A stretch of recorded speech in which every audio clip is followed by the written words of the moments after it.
It's Monday, January 21st. I'm Rim. I'm Scott. And this is a cop-out episode of Geeknights. We talk about keyboards. Let's do this. Well, it's MLK Day. Yep, and I guess last year my company did not have this day off, but I wasn't working there at the time. But this year they do have it off, so hooray! Actually, This is the first time in many years I've had this day off. I find it wonderful and hilarious that every single one of us in the front row crew had today, Martin Luther King Day off, except Scott Johnson. Yeah. Oh well. So everyone else came over for Burning Wheel and all our business, and then everyone just kind of stuck around, and we hung out Sunday night, but not Scott. He had to go all the way back to Pennsylvania. Yeah, it sucks. I hate these days because it's like I'm home from work, I don't have to go, and I could do what I want, but then the mail doesn't come, and some things are closed that would normally be open, and it's like, I need a day off when no one else does. The worst thing is that when I get a holiday, especially if it's on like a Monday, sometimes it's obvious that the garbage won't get picked up. But sometimes I don't know if the garbage or the city or whatever respects the holiday or not. It's not the city. It's we have a private trash pickup, I think. It's contracted by the city. Oh, I'm not quite sure, but it doesn't say City of Beacon on the truck. That's all I know. But yeah, Very I few usually of them do. The city's often contracted out. Yeah, often. But in like New York City, it says New York City Department of Sanitation on the truck. Yeah, because New York City has a full Department of Sanitation. Yes, but anyway. I usually look at if the neighbors have their trash out, then we should put ours out. And if the neighbors have their recycling out, then I should put my recycling out. Of course, if every neighbor is thinking that way, then it's like, at least as long as one neighbor's got it right, then we're okay. But if not, then we're in trouble. Well, I think the worst part is that like our one neighbor downstairs, like in the basement, always thinks that we're dumb because we never remember when the recyclables go out or whatever, and she can't understand that we just care so little that we always forget and we just don't pay attention to it. Well, we do pay attention to it. It's just sometimes... No, we don't. Every week we say, hey, did the recyclables go out? I don't know. Let's just wheel them out there in case. We need some sort of how did they know originally? There must be a schedule somewhere. Right? Where is that schedule? I went to the Beacon website and there was jack all. I know. That's the sort of thing that should be on a town website, but no town has a good website. There might be one town out there which has like a Linux nerd from Well, you know what the real problem is? That a lot of towns and cities take care of things like recycling or whatever the schedules are for city things. They do it in kind of a old world intuitive way, like it's every other week or something like that, when really it should be some sort of algorithm that you can determine just by having knowledge. For example, it'll be on the first and third week of every month. Mm-hmm. But by doing it every other week, it slowly kind of gets out of skew. Sometimes it happens 3 times in a month. It's BS. It is quite BS. It's not the most well thought out thing. Plus, they should also, you can look at statistics of how much the trash trucks fill up, when different times they go out. And you could actually instead time the trucks to send them out as few times as possible. But, at certain times of the year when there's more trash, like holidays, you could send them out more. And other times of the year, like during summer vacation when there's less trash, send them out less. You could figure all that shit out. And then as long as there was in communication with the people via technology, which most people don't know how to use, but at least the newspaper also, people would know when it was because it would say, and it wouldn't matter if you didn't remember because it would remind you like, hey, trash today. Well, the worst thing is that Beacon's website has that animated GIF of the fire. Oh, really? Yeah. I gotta check this out. That animated GIF was on the website the last time I checked. Good God, let me check the City of Beacon homepage. I don't see a file. Oh my God, it's there. It's there. Now, if any of you don't know what I'm referring... Oh, it's there for a memorial thing, but... It's been there since we moved here. Good God. That memorial thing... If you don't know what I'm talking about, that animated GIF was this... Someone made an animated GIF of a fire. And in the mid-90s, late 90s, before there was really a internet to speak of, people who made websites were mostly people who were between 11 and 11.1 years old, and nothing was cooler than an animated GIF of a rotating skull and bones. With fire in it. Or a fire, or something skull exploding. And fire.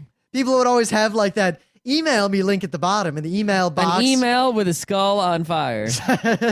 A flaming skull envelope was the best animated GIF ever. Yeah, if you think websites are ugly now, take a trip back to 1994 and you'll see I had some... a thing in the day once that was like, this is what Dig would look like in 1997, or I think there was also maybe one like, here's an example of websites from 1990, and it was that's what it's like.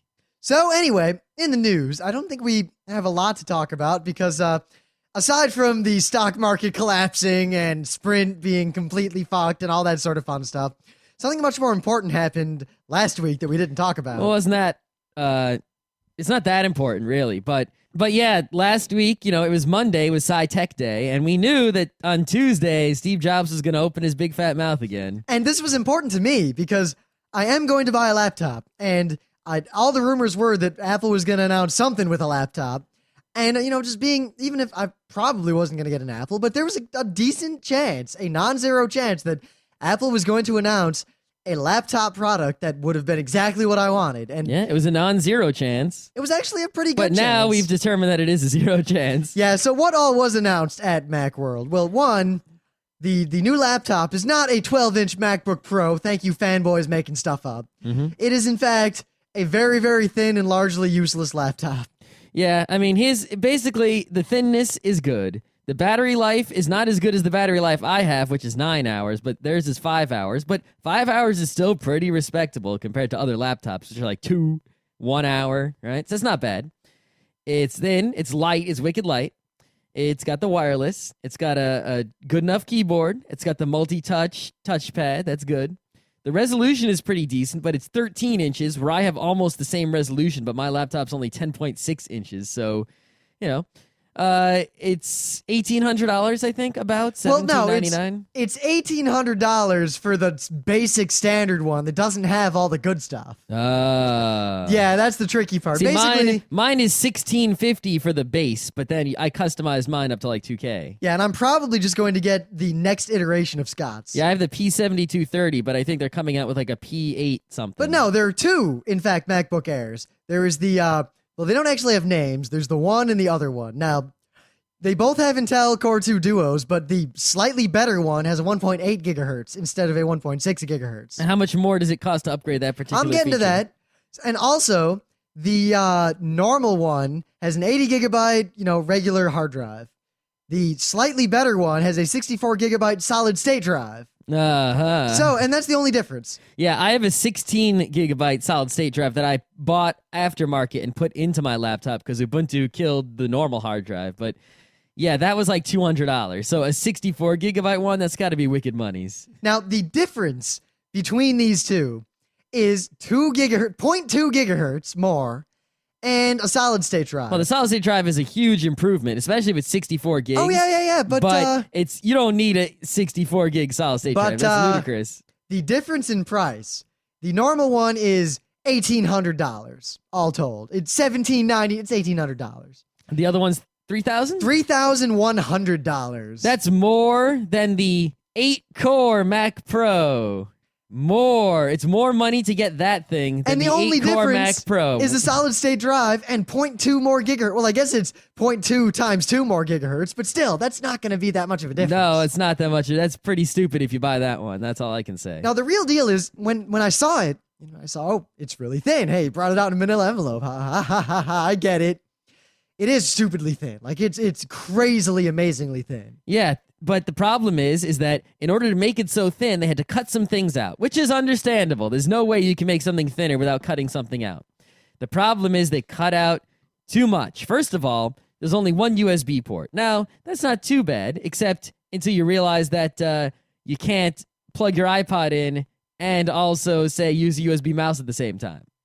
But it's an Apple. You're not supposed to be using a USB mouse. Got to have the Bluetooth. Oh, okay. So you get the USB Bluetooth mouse. It's all right. Okay. Well, what if you want to connect it to a wired network and also use your iPod at the same time? Well, actually, you have to get a special dongle. But the special dongle's USB. Yeah. Yeah, so you need a USB hub. Well, that's the thing. It's a Mac. But now I have a USB hub, so what's the point of having this really light thing if I need to carry around all these extra accessories? Here's the thing. You shouldn't need a wire because it's an Apple thing. It's just wireless. It's just you use it by itself. In fact, supposedly, you're supposed to be able to share. Yeah, it is not supposedly. They have something called remote disk where It doesn't come with an optical drive even. Nothing. There's no drives in this thing except for the one hard drive. But you can share a DVD or CD drive from a nearby Mac or Windows PC. It's probably not going to work at all with Linux. No, basically you install some software on a Windows or Mac, and then you install, and then from the Mac Air you say look for CD-ROMs, and basically you say it shows you all the computers on your network that are running the software, and you say connect, and then a pop-up shows on the computer that has the disk drive, and on that pop-up you say yes, and now the MacBook Air acts like that CD-ROM in that other computer is its CD-ROM or DVD-ROM or whatever. But, you know, the part of having a laptop, especially for us, the commuters, is watching DVDs on the train. Yep, that was the thing. If the MacBook Air had an optical drive in it somehow, I probably would have bought it, despite all the other problems, because it's a great little laptop. But the thing is, it's okay. I think it's pretty good. It's okay. It would do everything I needed it to do. It'd be a fantastic laptop for me to use for Geeknights and going around and posting to my for blog. Geeknights, it doesn't have a microphone in-hole. I wouldn't need one. All I need is the USB to use my external sound card. Oh, that's true. That's true. I'm never recording anything with analog again. Yeah, but even so, I think the fact that it only has one USB and the fact that it's missing all these things. I don't but think the one USB that, is a problem at all. Well, it's that you need a lot of external things, like an external sound card, to get these sort of necessary features that were cut out. No, because it plays just fine. I mean, even to use the video out, it has one of those mini HDMI holes, so you need to get an adapter for that. That's because regular HDMI is too thick. I know that, but the point is that because they cut enough out that even though it's thinner and lighter, the purpose is defeated because now you have to carry this extra shit around. I don't Whereas think the mine, purpose is defeated because mine is thicker, but I don't have to carry an extra shit. I don't think the purpose is defeated because the people who would buy this sort of thing wouldn't need to carry any of that stuff around. I don't know. I think using it as a laptop. Things. Who use? Not that many people, especially because you're an Apple person. You're gonna buy all this Apple stuff. You're gonna be renting movies or buying movies with iTunes. You don't need an optical drive. If you're a moron. Yeah. Also, I think you're way too down on this. Well, also, if you want to get online with your cell phone thing or whatever, it doesn't have a PCMCIA slot, so you can't even do that. Yeah, you're an Apple person. You don't do that. Oh, okay, sure. Whatever. Plus, it has 802.11n. But it'll probably N isn't finalized, but a lot of Apple products now have the N, so I'm sure it'll work with the other N Apple products. But Scott, N is not changed. N is not going to change. You sure? It's finalized as far as matters for technology. Oh, then why don't we go get it? Why indeed? You're the only person in this house who uses wireless. That's true. I guess it would make it hard for other people in the house to connect if we were using N and they were using BG. Oh well. Well, pretty much it everything. Would just I know it would downgrade gracefully, but then it would suck for us because our N's would be slow. Do you even know much about N? It's just better than BG. Do we have to do a show about it so I can explain exactly what N is? Is it different than BG? Anyway, so what else did Apple announce? Oh, they got their movie rental business, and the movie rental thing's kind of weird for me because at first I was like, oh, that's not so bad because I thought about, the real world situation. We're sitting there, we want to watch a movie, and we don't have it on Netflix right now, so we'd have to wait for Netflix to send the DVD, but friends are over and we want to watch the movie right now, but we don't have the DVD. We could go to iTunes, click on it, wait a few minutes, and then watch. And it would cost the same amount as Blockbuster, but only without the driving. And I said, that's not really so bad. But then you think, and I'm like, but wait, there's mad DRMs going on there. Blah, blah, blah. And it's sort of, you think about it more and more, and you're like, But then you look at the Engadget put up this great post that has a list of things you can and can't do with the rented videos, and it's like, oh.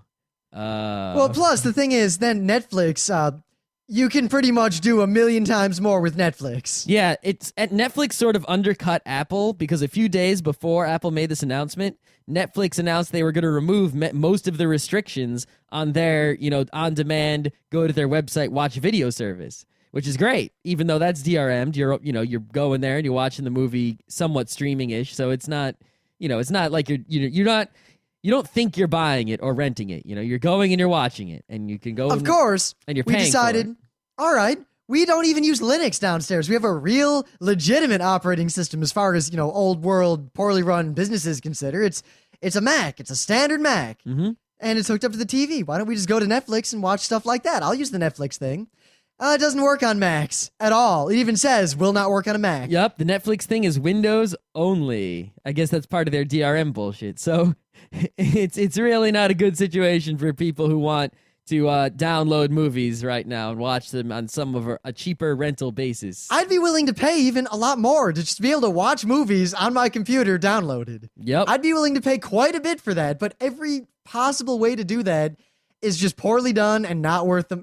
It's not worth the money. And I am willing to pay a lot, so that says something. Yeah, I'm willing to pay up to the price of DVD, pretty much. You know, because I mean, like, I got Netflix, and Netflix is cheap. Wait, you're willing to pay up to the price of DVD to rent and watch a movie? Hmm?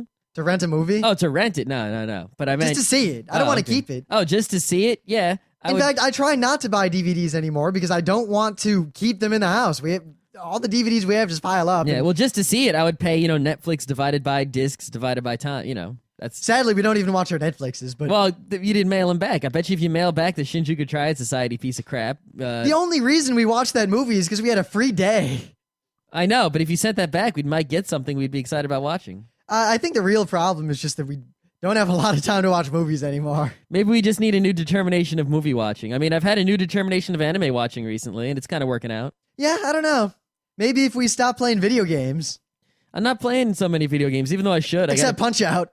Well, yeah, I gotta beat that Mario Galaxy is what I have to do. I haven't even played Mario Galaxies yet. I haven't even touched it. I have not, other than playing as the second part of Scott's multiplayer business, I have not touched that game. Yeah, you can play it someday. It's not going anywhere. It's not gonna be any different a year from now than it is now. But then Advance Wars is gonna come out, and I'm not gonna play anything but that. Next week it'll be out, so. Okay. So what else? There's Time Capsule. The time capsule thing, I think, is the perfect example of what is wrong with Apple, right? It's basically all it is, hardware-wise, is a hard drive with a wireless adapter and some other bits, right?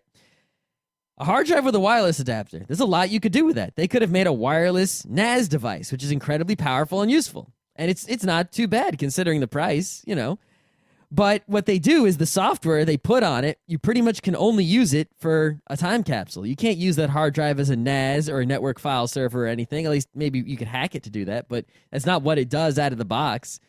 And it's like they make hardware that's capable of A, B, C, D, and E, and they put software on it that's only capable of A, B, and some of C, and D and E are right out. And they charge more than they would for that competitors charge for A, B, C, D, and E. And the only difference is that the A, B, and half of C that they do are very polished and shiny. And so if I didn't know about technology as a normal person, that's kind of great because I'd rather have a shiny A and B that I need and D and E I don't even know or care about just because I don't know better. So it's a good time. But once you know better, there's no logical way you can bring yourself to make such a decision to purchase a product like that. It's just not going to happen. And most of Apple's products are like that. The iPhone is capable of everything under the sun, hardware-wise, and the software lets it do like 10 things. I just really don't get why they wouldn't have made it be more versatile, because they could have made it really, really slick and integrated with file sharing. Yeah, I mean, imagine if Apple announced Apple Network NAS works perfectly with all computers, is amazing. Just plug it in, it's wireless, put it in your house, and not only is all your stuff backed up to it all the time, but you can save all your files there. Yeah, they could have done that. Put your iTunes library there and then sync with it with your laptop. With the same hardware, but they didn't. And it's kind of sad because, again, it's a product that if it did one more thing... Yeah, see, that would be a huge if you could have your iTunes library on this NAS and all the Macs in your house could, store all their iTunes libraries in one place and share them all. And that way, even the DRM, they'd know you weren't copying anything, that it was just Macs in your house that were accessing it. You could do some sort of DRM to make that work, and that wouldn't be that bad. No, I mean, that would be kind of good. And then people wouldn't have to deal so much. There would be less problems with the, migrating to the new Mac with your old library and all that bullshit. But no, they didn't do that. No. Oh, well. So yeah, not buying any of these. And the Apple TV got a software upgrade, and so did the iPod Touch and iPhone. But the Apple TV cost way too much money for what you get. The only thing is, I do think that next year, when my phone's contract runs out in January, the iPhone is getting quite some consideration. And here's the thing. Like the other Apple products, where it's capable of everything under the sun, yet it only does a handful of things really well and doesn't do those other things at all. That's sort of annoying. But in reality, when I think about it, right, what would I really do with a phone that's better than the phone I had, right? Because so far, every phone I've had has had more and more features, and even my latest phone right? I turned it on, and when it was brand new, I played with all the features. And after a couple weeks, all I did was make calls and occasionally text messages, and even rarer than that, took pictures, and that was it. I stopped using all those features that were so fancy and cool. See, I could have told you that. Yeah, I use my phone to make calls and to occasionally make text messages. Well, it didn't cost me anything, so it doesn't matter to me, But if I had the iPhone, right, it would replace my iPod. So that would be at least one less thing I have to carry. 2, it works with all the Google shit, so I would check my email on it and all that other such. And also, the Google Maps integration is pretty damn slick, I must say. It's pretty good. And I would also, I'd use it for phone and text message and whatnot. I'd probably use it for my alarm clock also. I think it can do that, even though I heard the speaker is very quiet on it, which I guess would have to be fixed. And the web browser on it is actually useful. So when we're sitting in the diner and someone says blah, I could be like, Wikipedia, blah, blah, blah, instead of going, I'll remember to see that when I get home. And then when I get home, of course, no one remembers. And the thing is, if you look, the Nokia N series, like the N95, is capable of so much more than the iPhone. It can do all those things and more. But people who have it don't really, statistically at least, aren't using it for those things. If you look at website traffic logs, people, mobile phones that have web browsers, most of them nowadays, right? Most mobile phones have web browsers. But if you look at the mobile, the percentage of different mobile web browsers that are visiting websites, about half of all mobile visitors are using iPhones, which means that all those other people with web browsers on their phones just aren't using the web browsers, even though they have them. My phone has a web browser. I sure as hell don't use it. Well, you could install the Opera browser on a BlackBerry. I'm not talking about my BlackBerry. Oh, okay. Yeah, I don't use that one. My Razor has a web browser. I can surf the web. Don't fucking use that piece of shit. That's not going to happen. The only reason I'm not going to buy one is there's a good chance my company's just going to get me because I have a pretty old BlackBerry right now, and I'm pretty sure they're just going to get me a nice BlackBerry. Yeah, I mean, a BlackBerry, as sad as it is sort of my second choice because it can do all the Google stuff just as well. And the only thing that iPhone has over the BlackBerry is that I would be able to get rid of my iPod and carry one less thing, which is sadly worth a lot to me. But the BlackBerry does everything else just fine, better than anything else I've seen yet. And the Android phone is the only thing that has a chance of unseating that. The thing is, the only time I ever need to use any sort of smartphone feature is if I want to look at a map or look up a restaurant while I'm on the go. And that's really the only time I would ever use it. Mm-hmm. So it doesn't feel like it's worth the money or the time or the effort yet. Yeah, I would actually... See, the thing is, if I really think about it, it's like having a piece of hardware that could do more than it does is annoying because I'm a nerd. But in reality, I would only use A, B, C, D, and E. And even though the iPhone is hardware capable of X, Y, Z, it does all the A, B, C, D, and E's that I want to do, and it does them well. Yep. So even though I'd be pissed, I think it might work out for me. And we'll see next year, though, because everything could change next year. Maybe I'll get an iPhone Gen 2. Maybe I'll get an Android phone. Who knows? I'm just going to keep holding out. I could see it's more likely that I would, instead of getting a smartphone or something, just pay for internet access via my laptop. Yeah, that's not a bad deal either. The prices are going down on that. I think it's $60 a month now. Yeah, especially if I swing some sort of telecommuting periodically. If I could just work from anywhere. Yeah, the thing is, I've used those before because I had one, at the job I quit, and in my laptop, it would even with the Verizon, which is the best coverage here on the train, it would cut in and out along the way. And it's gonna do that for sure. I'm thinking more in terms of, all right, say I'm telecommuting or something, and I can go to the beach and just have my laptop. Yep, that's definitely a much better use of it than on the train on the way to work. No, train on the way to work is not my primary. See, what I'm really hoping for train on the way to work is the Google Gears. Yes. They're working on more offline stuff. So right now, the Google Reader sort of works offline, but not everything in my reader is like a full article. There's a lot of links I want to click on. But the Google Gears, I think in the long run, I'll be able to have I'll be able to sync my laptop sort of before I leave for work, then go. And all my stuff is on there, and I can work on my laptop offline with all my Google apps, and then get to work and sync it up to Google again. That'd be good times. Mozilla is also working on more offline stuff. So. Yeah, and I've been playing around with Twiki a lot, and there's even an offline Twiki. Oh, that's pretty good. Yeah. I definitely think offline work you're gonna see major developments with that in the next 12 to 18 months. Well, at least, it really is just a stopgap until there's ubiquitous, all the time, always on internet everywhere, which is going to happen someday, but not in the next 5 years. I definitely think the offline stuff is definitely a feature for the U.S. where there's not going to be ubiquitous internet for a very long time. Yes. People in other countries are more cell phone action, don't care about that. I mean, look, we live in like New York City, and yet 10 minutes outside of, once I get out of the tunnel on the train, I lose my service like 4 times just because I go past buildings or around mountains or whatever. Yep.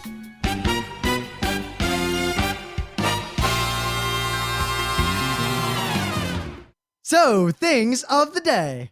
Now, the one thing about Apple Macworlds is that there's always the keynote that people make this crazy deal about. Like, oh man, Jobs is going to say his thing and it's going to be crazy and awesome and he's going to say a million things and I'm going to whip myself. Oh my God. See, I think people don't actually, some people, Apple fanboys, are excited about the keynote itself, but really it's just the revealing of new things. If Apple just put up a web page, it's like, these are the new things and these are the specs, that would be just as, No, because there are people, and I have direct evidence of this, who actually thought of Macworld, if they couldn't look at it at work, or as a spoiler, and they avoided finding out what was announced until they got home so that they could sit and watch the keynote. Well, I think part of it is also the slow reveal. It's like they like things to be revealed like, oh. But I think people... Sort of like opening a gift, If you went and it's just open your eyes and all the gifts are there unwrapped, it's not as good as... Well, plus, Scott, people do talk a lot about like Steve Jobs gives these amazing keynotes. He's such an amazing speaker. And a lot of people talk about that after Macworld. He's okay. But the thing is,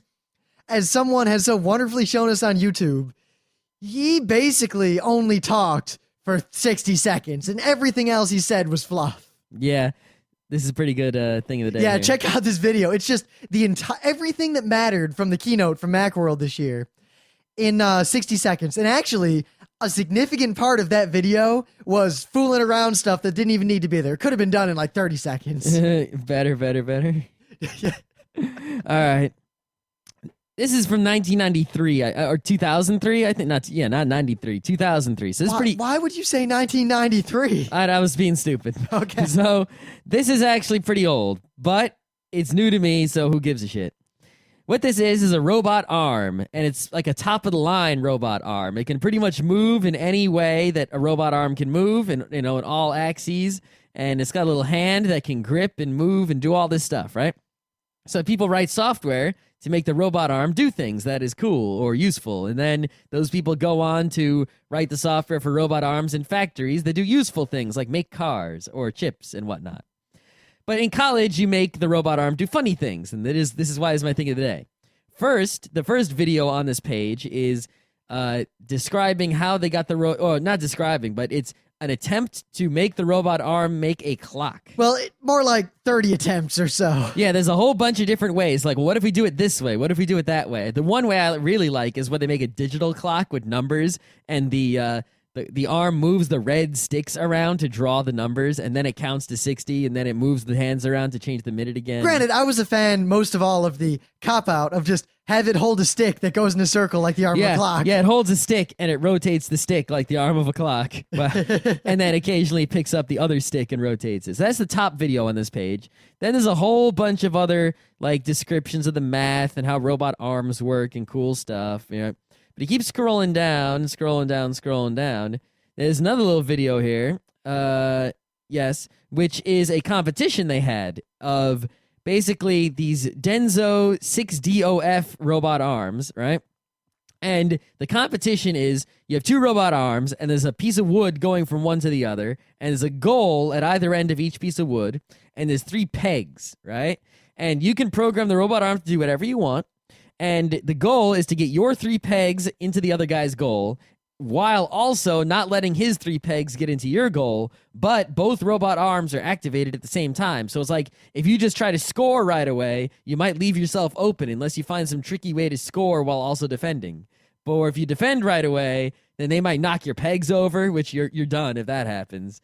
Or, and it's a pretty clever problem thing. It's a competition of both the humans programming the robot to solve this problem, and also how well you can program the robot to move quickly and efficiently and precisely. And some of the things people come up with as strategies are pretty clever. The guys who roll the pegs down instead of throwing them, they get mad props. The guys who roll the pegs are indeed my favorite guys. They are the most intelligent. But I also like the guys who defend by moving back and forth very quickly. Except it seemed like the slow-moving defense actually worked better. It does. It's hard to tell. One guy defended by holding the peg, and moving the peg back and forth. I thought that was pretty clever, too. Yeah, but I don't know how well that worked. I don't know how well it worked either, but whatever. It's pretty cool to watch. It's a good video. And you get to see who wins in the end, so. Yeah, 2 Asian kids, of course. Right? It's, not to be racist, but, there's truth to that. Uh-huh. Yeah. Yeah. I mean, I was in this computer science competition thingy when I was in high school, and it was, it was basically much you go in, you take a written test, and then it was bubbly in,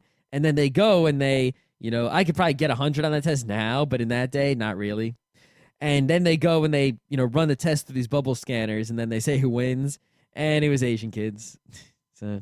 Uh-huh. Yeah. All right.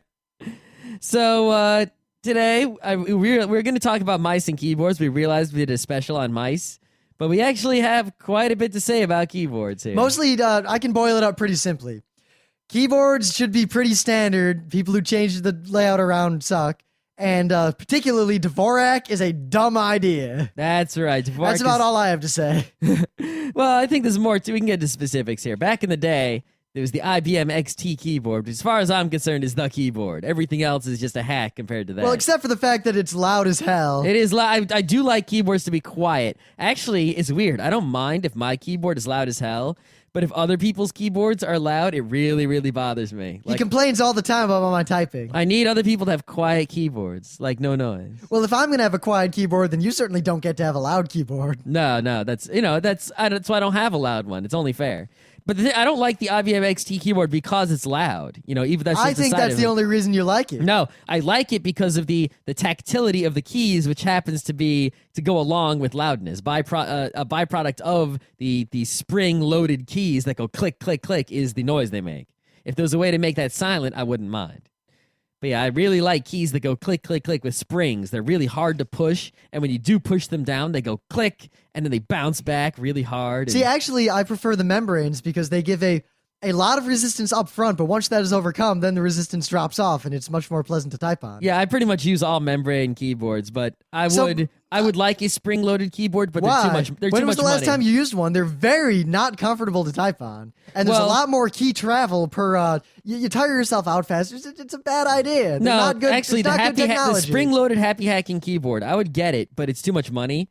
But what they did is they have the tension on all the springs set differently for each key, depending on, intelligentness and such. And it's much quieter, and you don't have to push them as far, and it's good stuff.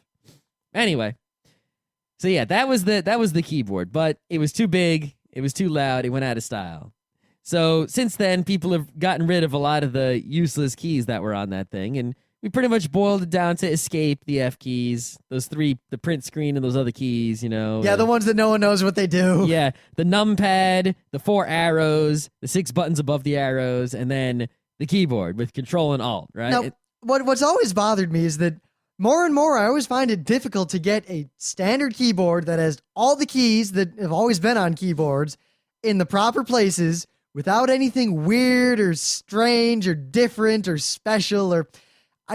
a lot of those things are just so useless and just get in the way that I don't want them, and it's getting harder and harder to get keyboards that are just a keyboard. I mean, the first thing that bothered me is, they put the Windows key in, and I guess I can deal with the Windows key now, but when the Windows key was new, it was like, See, I had no problem with the Windows key because it was for what it did, it was a useful bit of functionality. Yeah, but I guess... And also, the only complaint I ever saw from the Windows key was from either fanboys who say, Bill Gates, blah, and people who... were playing games like Quake and they'd bump the Windows key. And my answer to that was don't bump the Windows key. If you're accidentally hitting keys while you're playing an FPS, that's probably why you're bad at them. Yeah, I hit it a couple times, but there's also the context menu key. Do you ever use that key? I bind it to do things. Yeah, but I never use it for what it's supposed to be used for. I don't know why that key is there. When they added that along with the Windows key, and I just don't understand it.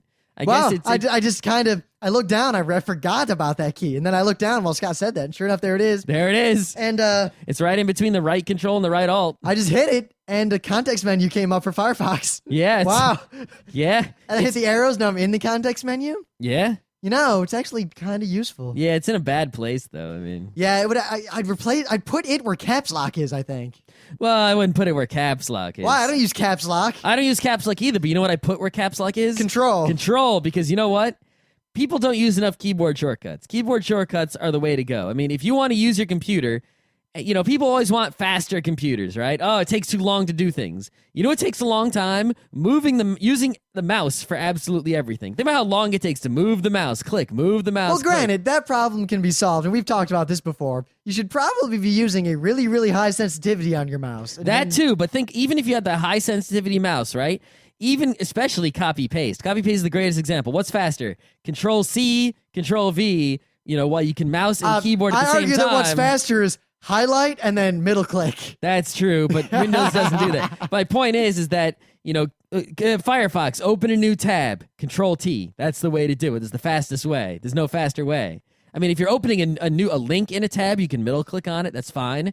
But the point is that there are shortcuts to doing things faster, and that is where you're going to do. The only way to really do things faster, to save the most time, is to decrease the amount of time you spend interacting with the user interface. And keyboard shortcuts are a part of that. There's also mouse shortcuts, but there are keyboard shortcuts. They're very important. And mouse shortcuts, the gestures and hot corners and different things you can do. Yeah, but with keyboard shortcuts, Control is a button you're going to be hitting a lot.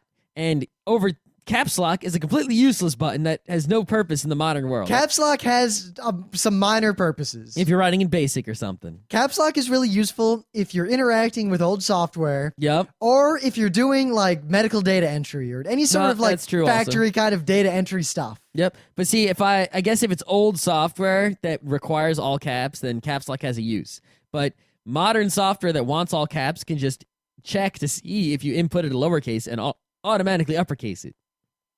So, but anyway, Caps Lock is not that useful. You're not going to hit it that often unless you're a dumbass. So, why should Caps Lock be in such a place that is easy to hit with your pinky finger all the time? See, now this is why I like the idea of the Optimus keyboard, because I'm of the mind that in general, the layout of physically where all the keys are should never change. Yep. Because muscle memory and that sort of thing is very important. And if you start I've used keyboard, the worst thing is at work, right? We have this Bloomberg terminal, which is like... Oh, that's the thing that lets you trade just by pushing buttons on it, right? It's a special computer where I can look at... I know about those things. Like stock prices and stuff. Like I can log into this thing and I can look up like security information. Those are real expensive, those things. Yes, you have to pay a fee monthly, I think.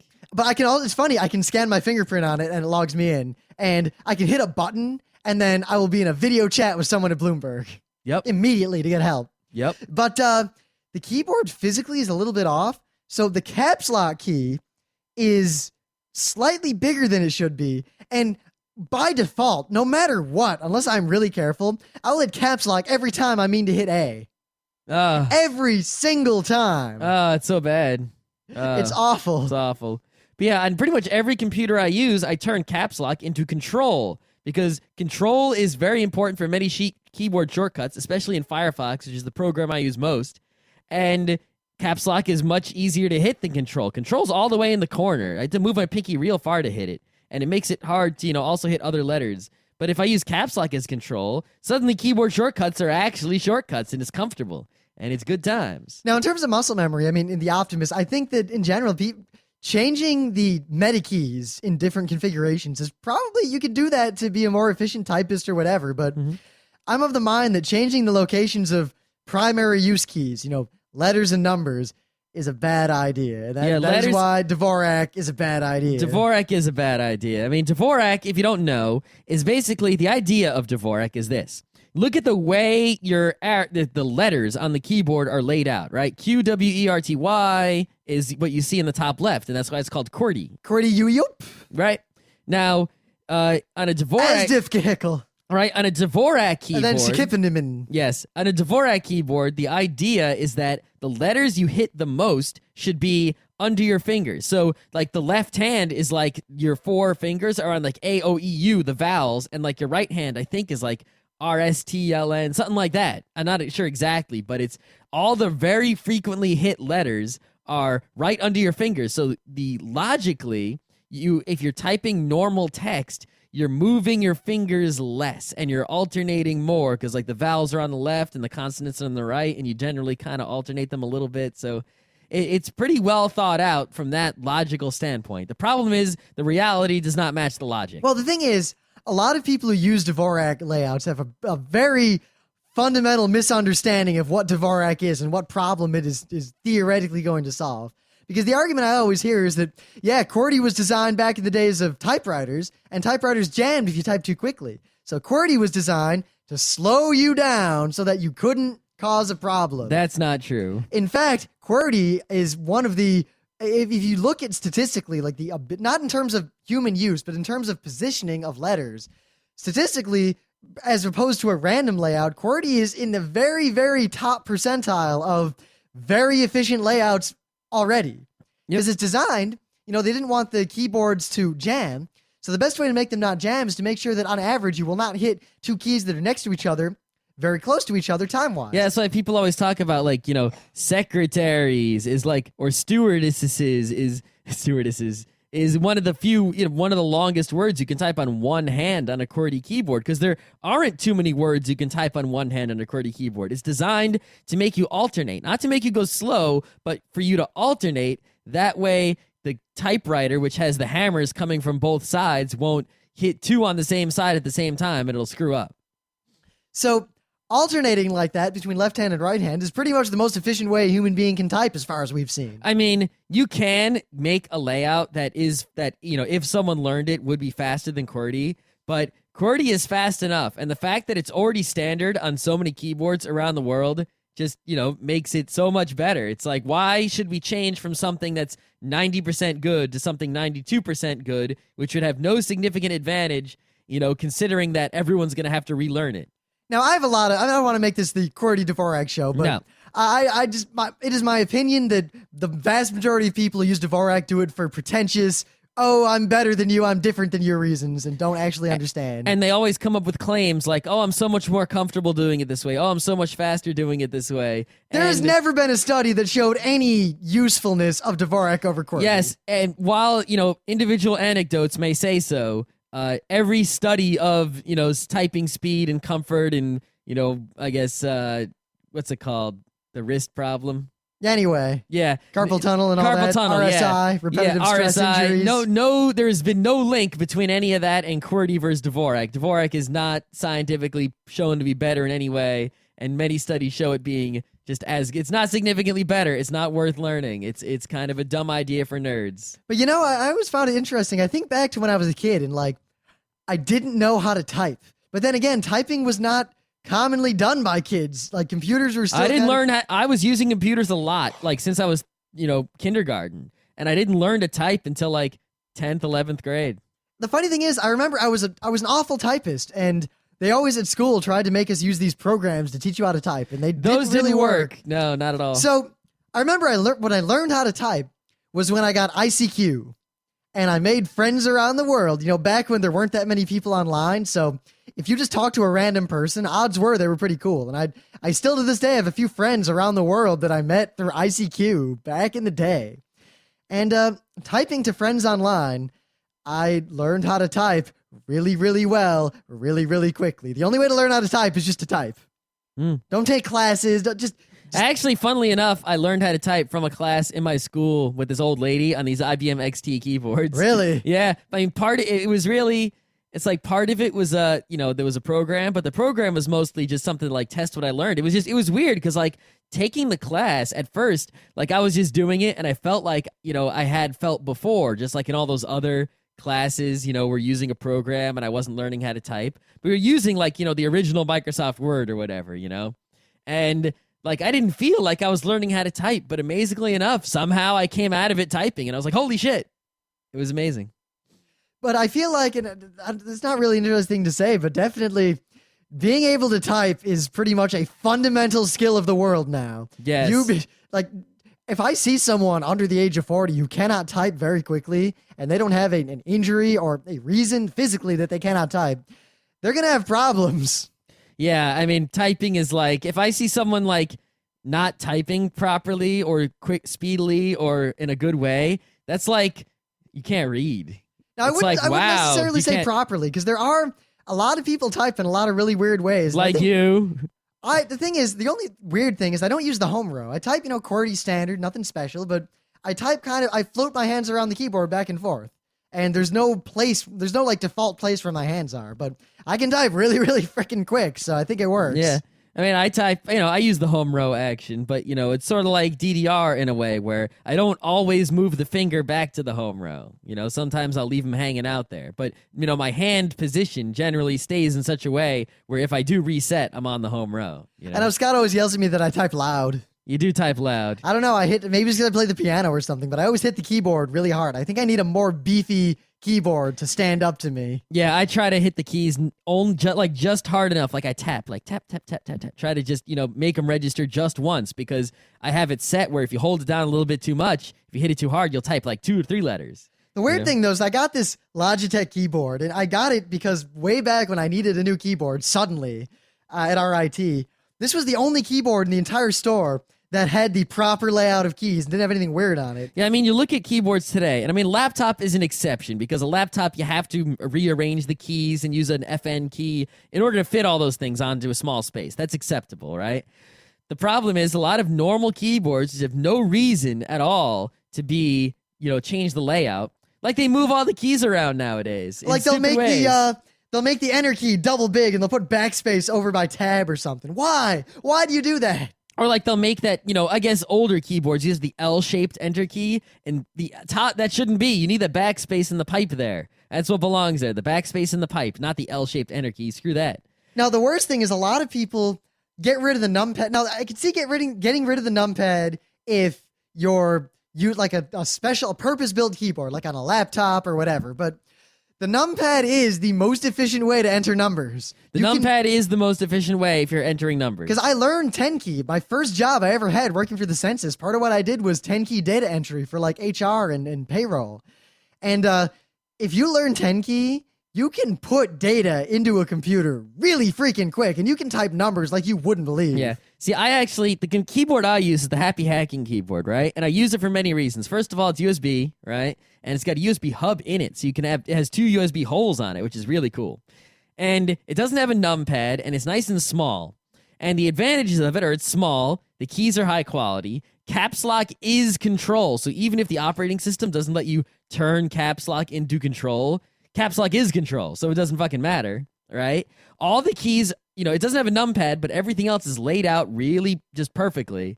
And escape is much closer to your fingers than it is on a normal keyboard, which is very important for me because I use VI a lot. And in VI, you have to hit escape very, very often. Escape : WQ bang. All right, so because I hit the escape key so goddamn often, I pretty much have to use the Happy Hacking keyboard if I'm coding, or else I get very uncomfortable hitting the escape key so far away from my finger. Oh my god, it's great. But the weird thing is I got this keyboard because it was the simplest one I could get at that store. Now, I know there are good keyboards out there, but I was a poor college kid and, it was years ago, so I had to go to like a Best Buy and just buy whatever keyboard was there. Yep, or Staples or whatever. Along the top of this thing, there's all these like media control buttons. There's all these weird buttons that to this day I've never seen anyone who actually use these buttons for anything useful. I mean, I've got an email button. Great. I need an email button on my keyboard for what?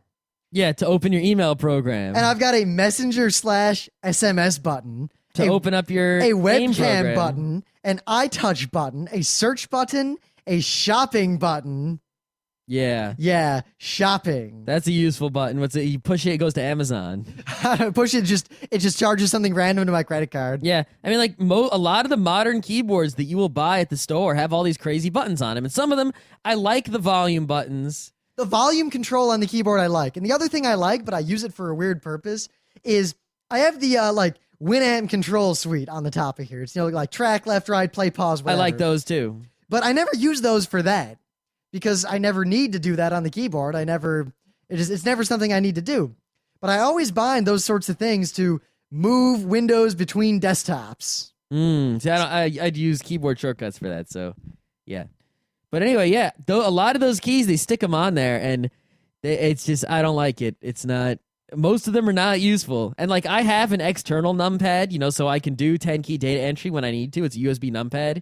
And it has some media buttons on it, so when it's plugged in, I might use them, to volume control, mute, play, pause, whatever, but I mostly use it for it's also a calculator, by the way. It's pretty cool, actually. Ooh. Yeah, it's good stuff. So I like that combination, but the worst thing that bothers me about a lot of these keyboards, besides adding the stupid extra keys that are useless, is how they put the delete key.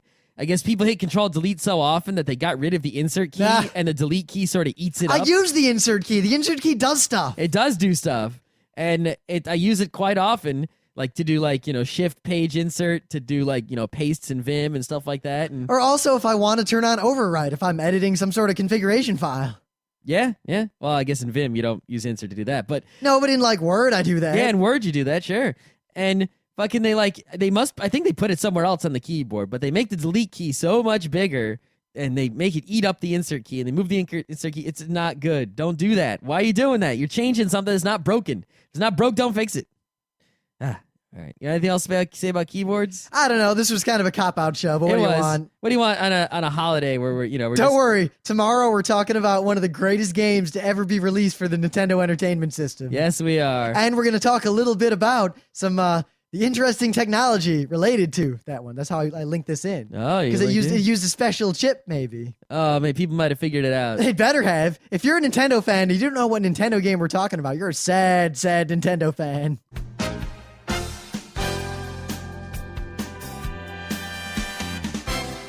This has been Geek Nights with Rim and Scott. Special thanks to DJ Pretzel for the opening music. Be sure to visit our website at www.frontrowcrew.com, where you'll find show notes, links, our awesome forum, a link to our Frapper map, and links to all the RSS feeds. We say feeds plural because Geek Nights airs 4 nights a week, covering 4 different brands of geekery. Mondays are science and technology. Tuesdays, we have video games, board games, and RPGs. Wednesdays are anime, manga, comic nights. And Thursdays are the catch-alls for various rants and tomfoolery. You can send us feedback by email to geeknights@frontrowcrew.com. Or you can send audio feedback via Odeo. Just click the link that says Send Me an Odeo on the right side of our website. If you like what you hear, you can catch the last 100 episodes in iTunes or in your favorite podcatcher. For the complete archives, visit the website, which has everything. Geeknights is distributed under a Creative Commons Attribution Non-Commercial Share-alike 2.5 license. This means you can do whatever you want with it as long as you give us credit, don't make money, and share it in kind. Geeknights is recorded live with no studio and no audience. But unlike those other late shows, it's actually recorded at night.